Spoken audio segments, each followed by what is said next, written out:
There are architects and there are gardeners. An architect will need that blueprint to build what it is they're going to build. He said, I'm a gardener. I plant a seed and I tend it and nurse it and I watch it grow.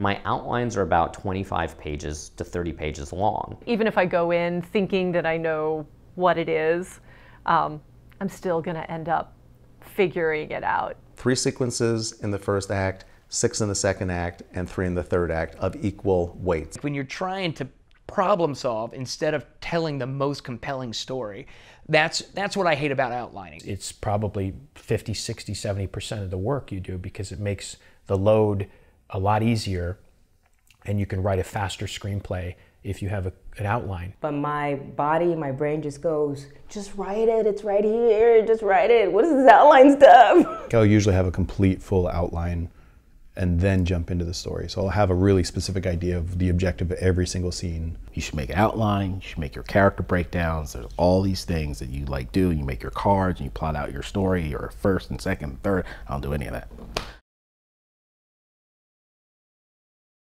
I will say one thing that I think could be very interesting to people that are writers is what I do is I outline a script very meticulously, and my outlines are about 25 pages to 30 pages long. And then when I go to write the actual first draft, I will not reread one word of what I've written until I've written the whole script. So for my first pass on a screenplay, I start from the beginning and then I just go. And I go all the way through until I'm done without having read one word of it. And it takes about 3 weeks. So in 3 weeks, I've written a whole draft and it's a lot of fun because there is no judgment whatsoever. I'm just writing straight through. And then I go through and very meticulously work through the scenes. And that takes 2 to 3 weeks. And then in 6 weeks, I have a draft, but it's really 2 drafts because I've done one straight through and then one this sort of meticulous work through. And I will say that the second phase of it, the meticulous work through phase, is the least enjoyable part of the whole process because it's the most critical, where I just, for a couple weeks, it's just I have to work through these scenes but I just do it. And then after that, I have a draft to work off of. And then there's many drafts after that, but I have this nice foundation. I'm pretty thorough with my outlining. I tend to, I'll spend quite a bit of time outlining before I even write the full, like I'll usually have a complete full outline and then jump into the story. So I'll have a really specific idea of the objective of every single scene. And ultimately, it saves me time. When I first started writing, I was anti-outline. I kind of had the attitude, it's the young attitude of just like, I'm just gonna write and my gut's gonna tell me what's right and what it's meaningful and stuff like that. And that works for a lot of writers. But I noticed that I would hit a lot of dead ends and I became emotionally attached to those dead ends. And then it became really hard to rewrite until I just drove my stories off the cliff. And so little by little, the more I, honestly, that Ron Mita 24 plot point thing was huge because it was so simple. You could literally sit there and just plot out a story in an hour and you'd have a really good idea of where it was going. And then from there, to me, that's when you go from like, discovering your story to actually becoming a craftsman or a craftsperson, where you're working on the story and taking control of it. And then you start to take a step back and then, it's almost like a render machine. You're rendering your story before you ever sit down and write it. So then the script really just becomes kind of a secondary artifact of all the work that you've put into it. So yeah, I spend a lot of time outlining. It's a lot of people feel like it takes away from the creative process. Usually that's kind of the writer saying, well, I want to be in the audience too, and I want to experience and be surprised by it.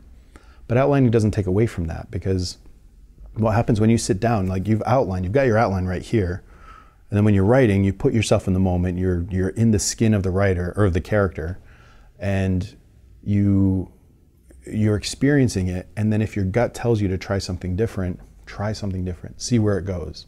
So you're still, the whole gardener versus architect, the pantser versus plotter kind of thing. I call it, what is it, the assassin versus the berserker. Basically the idea that, like, the planner versus the person that just sees what happens next. And I think it's important to understand the consequences of the choices you're making, but the whole process of writing is an experiment. Art is an experiment. And the only thing that rules it is, do we make it emotionally resonant for somebody else? And as artists, we get to decide how much that is, like how we build that relationship. If we want to do it as like for a living, then we become responsible to those people that are investing in us, and that's when you want to be able to have control of your craft. That's when you want to be able to, you know, climb the mountain, know how you're going to get up there, because you got to meet a deadline. You know, there aren't a lot of producers that are going to be like, all right, you know, we needed this 3 months ago, and you're still just kind of wandering in the weeds. But a lot of the process of writing is experimenting in the weeds, going into the weeds and then stepping back. And the trick is just not panicking when you're in the weeds and saying, okay, this is part of the process. Let's step back and look at the outline and see if this is going to work. So for me, it feels like it's like a map. You're zooming in, and you know, you can do the street view where you're in the character and you're just driving along and you're like, yeah, I feel this. I'm going through this street, and that's when you're writing. But then you pull back, you zoom out, and you see the overview of where you're going, and that's the outline. Well, for me, on these assignments that I do, they're usually 10 or 12 pages, and it's the entire story treatment, and it's not just line by line. I mean, there are some outlines that it's a line and line, but for these movies for television, they're 8 acts, so everything has to be broken down. But I write it as a story, so if you were to sit down and read it, you'd be reading the story of the movie, which I think is essential to create, because I find that many, in fact, I've had friends that do this. So I'm just going to sit down and I have the vague idea and I'm just going to write. And I'm like, you'll be lost in the barren wasteland of Act 2. With no water, you'll be in the desert, you'll be lost, and you'll wonder how you're going to trudge through those 75 pages or whatever. I'm a huge advocate of outlines before starting writing, and I know it's probably 50, 60, 70% of the work you do, because it makes the load a lot easier, and you can write a faster screenplay if you have an outline. Now, that doesn't say there's no room for changes or improvising, but if you don't have a solid roadmap going in, it's almost like a pre-draft of a first draft. And I'm not an advocate. I know there's people say that about the vomit draft, where just spill it out, but I don't have the luxury of spilling it out on my assignment jobs. I don't. I really have to turn in, let's say, out of a 10 scale, I've got to turn in probably an 8. An 8, you know, out of 10, because I'm now holding up development, you know, and I've also done rewrites on other screenwriters' work projects that were page 1 rewrites, which means that the script that they have went through multiple drafts and still is not there. And they have a buyer, they have a network who's waiting on the script. And so I've also been hired to do a rewrite job where I can come in, but it's like a page 1 rewrite, where see the script that you have, you can't use any of it. The names, yes, the concept, yes, but you basically, and that's something that I've learned how to do, which is good, because there is a lot of rewrite work out there, and some writers look down on it upon, oh, you know, but an example is that I took a rewrite job and that ended up being 3 more jobs with the same company, because that opened the door for them, and then they were thankful for that. So you never know what opportunity is gonna, you know, you're gonna either turn down or accept. But back to your point about the outline, I think it's extremely important to do an outline before your screenplay, because it's easier to work out the problems there than it is writing a complete first draft and have so many problems. And also it trains you, like I said, it's like you're an Olympic athlete, it trains you for the time when you do have to do outlines, because I'm not allowed to write these assignments without an outline that I have to create. So they won't just let me go to pages. I mean, they have other people involved who have to okay it. So the outline is extremely important. Generally, what I'll do is I'll start with a premise line. I'll write out a premise line, sort of, basically for me, like the foundation of the script, a couple of sentences, take from start to finish, and then I'll expand that into, I don't know, maybe 2, 3, 4 pages. Just sort of write it in sections. So I'll divide it into 3, basically if it's a movie, 3 movie acts, but more in quarters. So it's like the equivalent of quarter, quarter, quarter, quarter, which takes me through the 4 quarters or the 3 acts of the movie. So I can keep it, because one of the things that happens when you start writing it, for me anyway, when I start writing out writing an outline in prose form, is that if you don't, for me, if I don't kind of stop writing at a certain point, you end up with, let's say your outline is 4 pages, you're writing it just outline in 4 pages. The first 2 pages may really only be the first quarter of your script, because you end up writing so much, and then you have to really, then ultimately you end up with kind of disproportionate acts. So basically, I'm just trying to write it as tightly as I can. I'll write it long, and then I'll edit it. But in the end, I want to end up with kind of 4 relatively close descriptions of each quarter. Okay, so let's say that ends up being 3, 4 pages, whatever. Then if it's an assignment, then I'll give it to the executive or whatever. I'll get notes on it, rework it, and then if it's not for me, I'll do the same thing for myself. And then what I do is I divide the and this was really, I have to credit Writers Bootcamp for this, because this was kind of the way they taught me how to do it and how I always do it now, and I taught other people, and I think it's pretty, I mean, it's one of those things that just sort of like, I don't think it's an uncommon way to do it, but it kind of boils it down to, I think, a really effective way of doing it is that I divide it up into 12 sequences. 3 sequences in the first act, 6 in the second act, and 3 in the third act of equal weight. So basically, if you're writing a 120-page script, or it's 10 pages a sequence. If you're more like a 100-page script, it's 8 or 9 pages a sequence. And I beat out the list of scenes. So I'll take, I create a sequence sentence. So this is sequence 1, 2, and 3. So out of that sequence sentence that I write out, pulled from the outline, the longer outline, I then write a list of the scenes that will comprise that sequence. So I'll put like the scenes in a row, and then I'll figure out how many pages that scene will approximately be, so that I can add up each sequence and say at the end those 6 scenes will equal 8.5 pages or something. And it's an estimate. Sometimes I'm very off, but it's an estimate. And this is just my kind of organized way of doing it, and how I don't get lost in the process, and how I really kind of stay on track. This is just mine. Everybody has their way of doing it. And so I do that. So ultimately, you end up with basically 12 series of scene lists. So, and which should ultimately, when you add it all up, should equal whatever your desired page count is, 100, 105 pages, 120 pages, an estimate. And then I take that, I put that onto my final draft, that list onto my final draft, and I create a slug line over each one. Interior, living room night, exterior, baseball field day, whatever.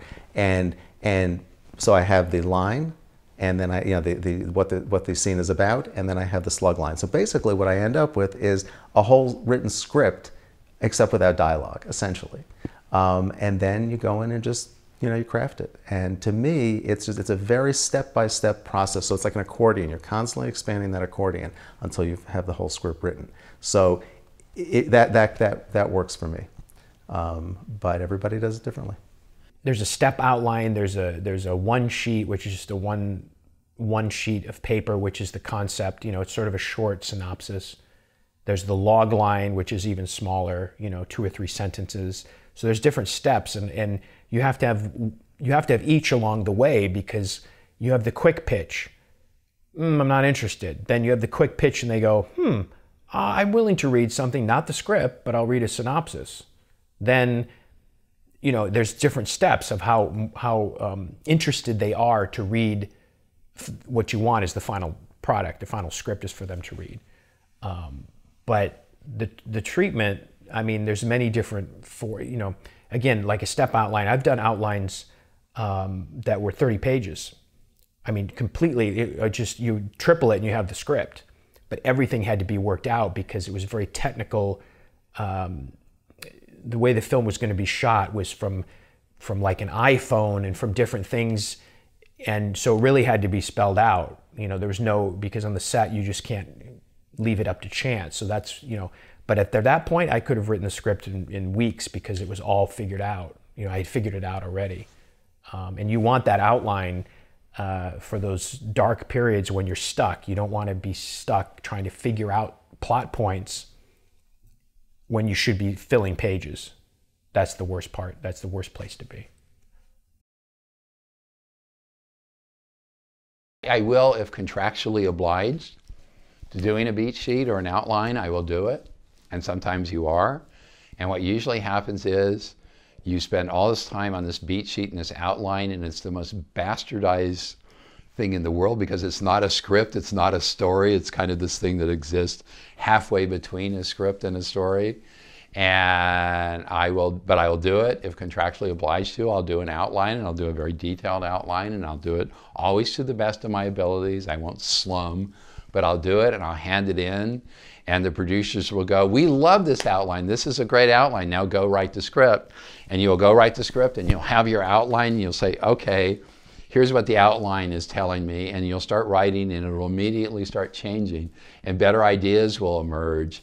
And the next thing you know, the outline is completely out the window, and you've written a script, and you'll turn it in, and the producers will go, "We love this. This is just like the outline," and everyone's forgotten the outline. And I know, again, my beat sheet is, obviously you kind of know the beginning.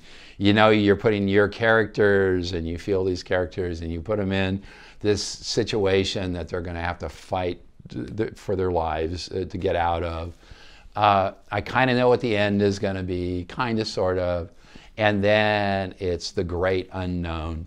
And to do that in a beat sheet, to me, is just taking all the fun out of it.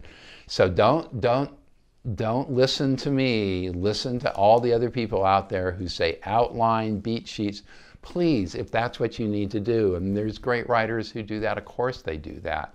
But, and sometimes when you're collaborating, it becomes more necessary because you're sending stuff back and forth. But for me, they don't work for me. And anytime I do them, everything starts changing anyway so much that they quickly become irrelevant. Gosh, this is going to sound terrible. There are things you're supposed to do as a writer that you should do. You should make an outline, you should make your character breakdowns. There's all these things that you like do. You make your cards, and you plot out your story, your first and second and third. I don't do any of that. I do none of it. That's the perfect screenwriter. Yes. That's one that has the folded sock drawer. Yes, that's the guy who does it all correctly. I don't do any of that. I like to sit and think about the idea, and then I like to think about the character, who that woman or man is, and what they're like, and what their world looks like. And then I just start to think about what the movie might look like in my head. And once I sort of start seeing the movie itself in my head, then I start writing it. I don't know how it's going to end necessarily, unless it's a thriller. If it's a thriller, I need to know how it's going to end so I can know where I got to go, if that makes sense. You know, because you always want to have that ending that people go, oh. So you think of the ending first. Like, what would be a cool, oh. And then, oh, okay, now how do I get there? So I go backward if it's a thriller. If it's not a thriller, if it's just a story about people and life and love or whatever it is, then I don't really think that much about what's going to happen. I just sort of think about the people and where they are and where I want them to be, what the world's like, what they enjoy. There's usually a lot of wine involved because I enjoy some wine. What happens is I end up writing, I think, something that's much more organic and much more, here I am a writer and I can't find a word. What is the word? Organic and, what is it? What's the word when something just spontaneous? Spontaneous. Okay. Organic.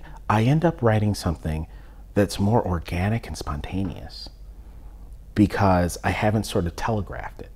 And kind of like when you're acting, you know, you always hear, don't play result, you know, because you've read the entire script. So your character is on a journey. So you know what that journey is, but the character doesn't know. So you don't want to play like you know what's coming because you'll telegraph it to the audience.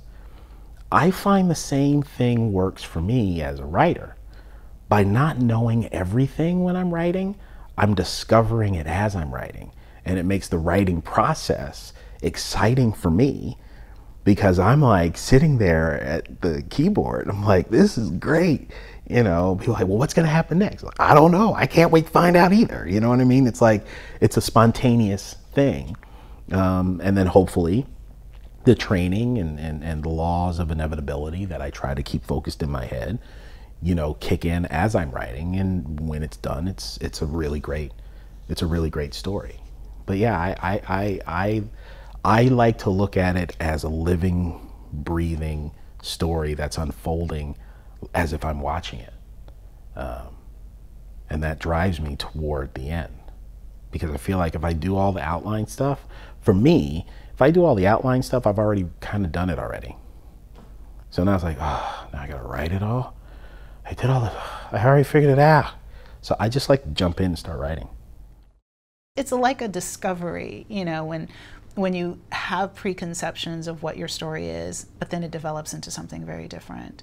I think there's something very exciting about that and something very freeing about it if you allow yourself to open yourself to that. It can be, you know, you can go in a direction, because I think even to a certain extent some of the things that we've done, at least in this screenplay, have moved further from what I thought my original idea was, but it's so much better. I'd rather not, but usually that's required for the job. Like if I'm getting paid for it, they'll want to know.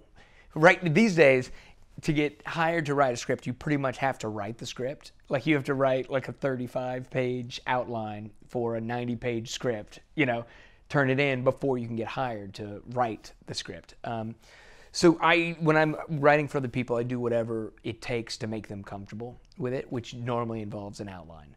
Me, it's kind of like, for me, I'm not a musician, but I feel like it's like just jazz, you know?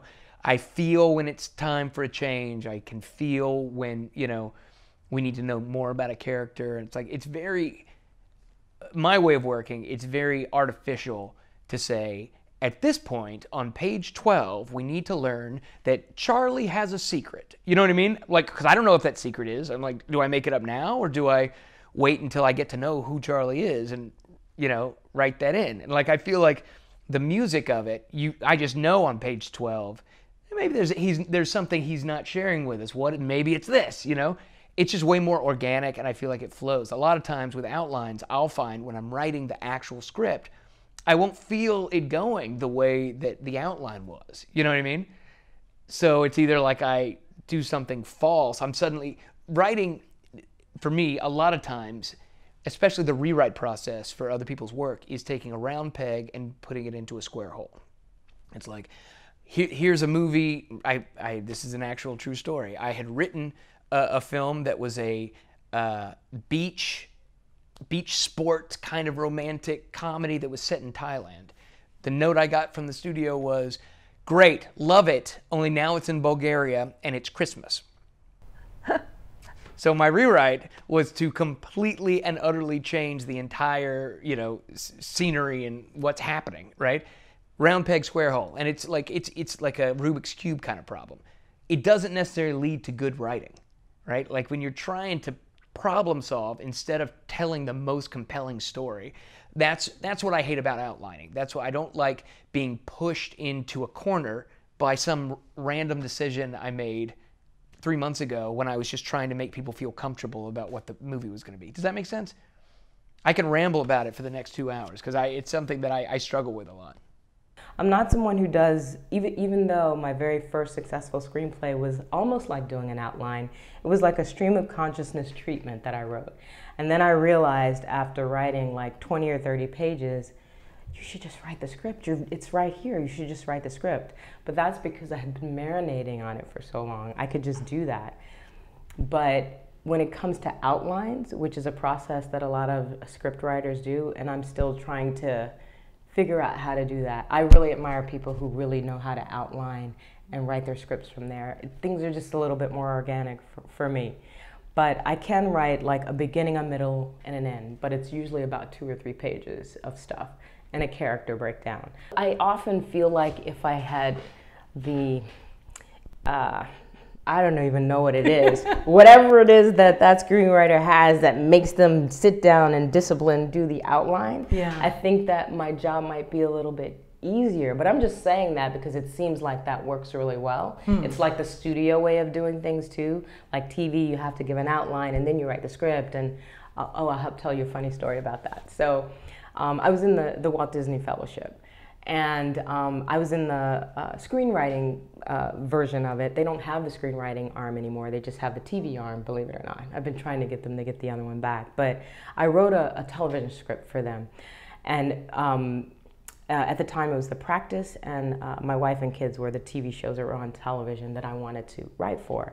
And they were like, okay, so you have to pitch us your story, do an outline, once we like the story, and then write the script, right? So I pitched them the story, they liked it, right? And I was just like, what's this outline thing? I don't know what this is. I literally went and I wrote the script, then I wrote the outline from the script. Oh, wow, okay. And then I gave them the outline, and they're like, this is great. They made a couple of tweaks for the outline. So I implemented the tweaks in the outline, and then I just went and implemented the tweaks in the script. But the script was already done. So it was just like a formality. It was a formality because that's the way that they had to do it. We had to do it that way, but it didn't make organic sense to my process. Really, if I'm honest, I'm always figuring it out as I write. Even if I go in thinking that I know what it is, I'm still going to end up figuring it out as I go. Yeah. I have inside out writing and outside in writing. And the outside in will tend to be something where there's kind of an external story, and then so you've got the container a little bit, and then you're figuring out all of the ways that you're furnishing and arranging what's in that container and generating some new stuff. And then when occasionally I have the luxury of doing kind of what I call the inside out, where you have almost nothing. You have you woke up in the middle of the night with like an image in your head, or you just kind of this very fragmentary thing, like a grain of sand, and then it's like you're making narrative stone soup. You're like, here's the pebble, and then do you know the story of stone soup? They go around, they get the meat and the carrots and everything, and then it's more like, it's like found art, like just pulling all of the things from your life, your memories and what's going on, and you're kind of building it out from this little thing, and it becomes something where you really didn't have much of an idea what it was going to be at all, and so that's pretty fun. And that would, again, of course, be an example of figuring it out as you go. I'm a storyteller, and the stories emerge from someplace that is beat sheet proof. That's just me. I mean, I don't know what, I mean, they just come from somewhere else. And if I tell it all in a quote unquote beat sheet, it's like why would I do that to myself? Why would I take all the fun out of discovering it and put it in this thing that's just kind of bullet points? But that's me, and that's the idiosyncratic part of me. But I'm in good company. Stephen King, my favorite writer. Ask him about beat sheets. Help me, the writer who wrote Game of Thrones, the books. George R.R. Martin. Thank you. He said it the best of anyone.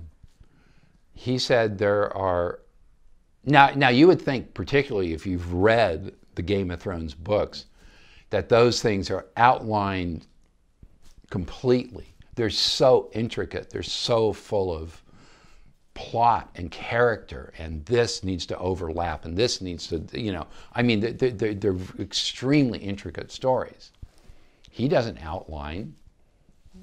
And what he says about it is, and I think it's such a great quote, and I'm paraphrasing a little bit, but it's the essence of it. There are architects and there are gardeners. An architect will need that blueprint to build what it is they're going to build.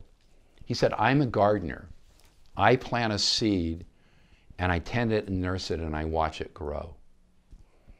And there are architects who will do that beat sheet and will do it brilliantly, so I'm not knocking it.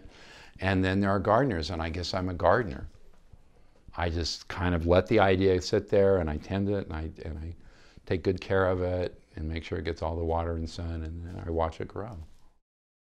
It does allow you to write a faster first draft, is to have a solid outline. Because for me, I have to see the film in my head before I can write it. And I know that I have a lot of problems ahead of me if I can't see it. I mean, I don't lock in like I've almost seen the movie. Like when you watch a movie, you remember it. I have to see it that way. And I know things are working when I start to live. And you know, the outline's good for living with your characters. You know, you get to live with them. You get to see how the movie is working or it doesn't work before you sit down and write that screenplay, which is building the house. You know, that's almost like the pre-blueprint. And in my opinion, that's been my experience. But I know a lot of writers just want to write down a couple of lines and wing it. And there's so many things that can go wrong. And why not turn in the most amazing first draft you can? I don't see the problem with that. And in fact, like I say, you have to when you're doing assignment work. You want fewer drafts. You don't want 8 drafts because nothing's working. You know, you want to turn that where they go, wow, one of my assignments, I did 2 drafts and 2 polishes, we're done. That's what they like. They don't like 5. If you're not getting it, that's where you get fired, and they hire somebody else who can facilitate the notes and get it moving. You know, it's creative, but it's also a business at the same time, unfortunately. When I have to, I will, but it's very uncomfortable. I feel like my organic process is just different. I understand why it works for people, and I understand why they do it, but my body, my brain just goes, just write it, it's right here, just write it. What is this outline stuff? Right. You're wasting time, write the script. I look at like some of the Coen brothers movies, you know, some of the great movies of our time, right? Amazing stories, incredible character, you know, incredibly creative. Those movies are not all necessary. I don't know if they outline, but they don't feel as specifically structured as most movies you see. Some are, some aren't. I think they take, you know, they're really brilliant. You know, I think they're just able to, you know, they're able to infuse their stories in their own world, in their own structure. You know, for example, if you can do it, it's great. I've just seen too many writers who get lost in the process because they haven't sort of laid it out enough ahead of time. But again, it works for me. I never look at it at any of this like, oh, it's putting me in a box or I'm, you know, using a formula. It's not at all. It's how I write, and especially when you're on a deadline and you know you have a limited amount of time to write something. It really helps me, you know, move more quickly and give me a system of sort of checks and balances on my material, and kind of and it helps me not overwrite as well, and ultimately maybe not lose too much time on any material that I'm not ultimately going to put in the script. I don't believe in any right or wrong. Like, there's this one writer, Bob Saenz. He's amazing. He says he doesn't outline. He's successful, writes great stuff. He just wrote Extracurricular, and it's fantastic. I read the script. It's so good. And he doesn't outline, but he knows how to write. He gets where he needs to go, and he knows how to tell a story. So it's like, it's right, what works for you is fine. The important thing is to be able to sell it to the producers, to engage the people that need to be engaged. You're writing for readers largely. So you want to learn the language of what they expect, but within that, you know, it's whatever gets you there.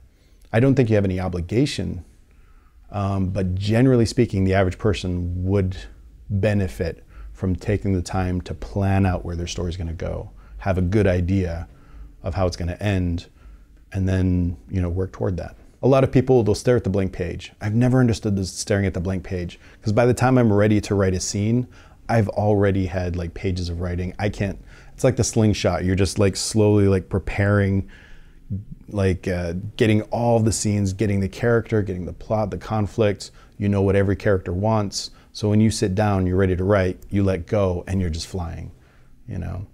But it's, but it really comes down to everybody discovering their own process, you know. And I'm not a purist. Like, lots of people don't outline, and they're very good writers. They're very successful, and a lot of that's the intuition or their experience that informs it.